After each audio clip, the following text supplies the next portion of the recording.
Before I share a thought on Parshat Vayechi, I want to express appreciation to Jay and Alyssa Rosenbaum for gifting me a iPhone video stand, which is why you're benefiting from a little bit of a better angle on the video this week.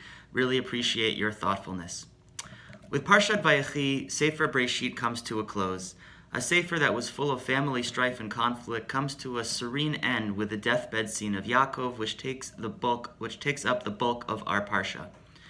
Because the parsha is about the last moments of Yakov's life and him getting his affairs in order, this Shabbos is going to be dedicated to Team Shabbos, which is an initiative of the National Council of Chevra Kadisha, and TEAM stands for Traditional End-of-Life Awareness Movement. And so I'll be speaking on Shabbat morning about the importance of a healthcare proxy, a living halachic will, and on Shabbat afternoon I'll be speaking about minhagim, about the last few moments of life, and soon after one passes from the world. With the deathbed scene of Yakov, the focus seems to be on Yakov's mortality, but Chazal appreciate the fact that there is a hint in the direction of Yaakov's immortality in the description of Yaakov's death. The pasuk reads, "Vayechal Yakov letzavot et banav."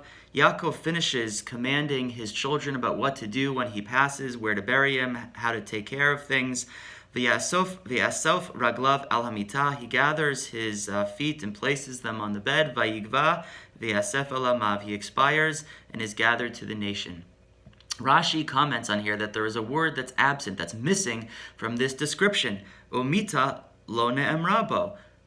The word death itself is not mentioned. There is more gentle language that's used to express it. V'am rabotenu zal, but the absence of that word indicates Yakov Avinu lo met, that Yakov never died. Does that mean on a literal level that Yakov is still alive? No.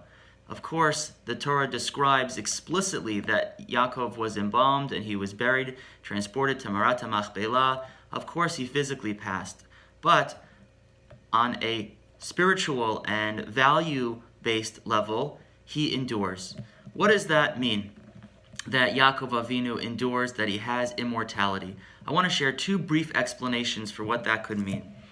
The first is based on the Gemara in Ta'anit, which really serves as the source of Rashi's comment that Yaakov Avinu lo met.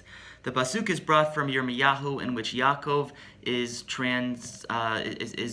juxtaposed to his children, and based on that, the Gemara says, "Ma zaro b'chayim, af hu b'chayim," that because Yaakov benefited, because Yaakov had all of his children carry on his values and his life's work, that means that what he devoted his life to continued. The project that he was part of, that he received from his father and grandfather, Yitzchak and Abraham, indeed continues, and the next chapter it will be written by all of his children who are surrounding him on his deathbed, because they all, with their own virtues, carry on the mission that Yaakov was given.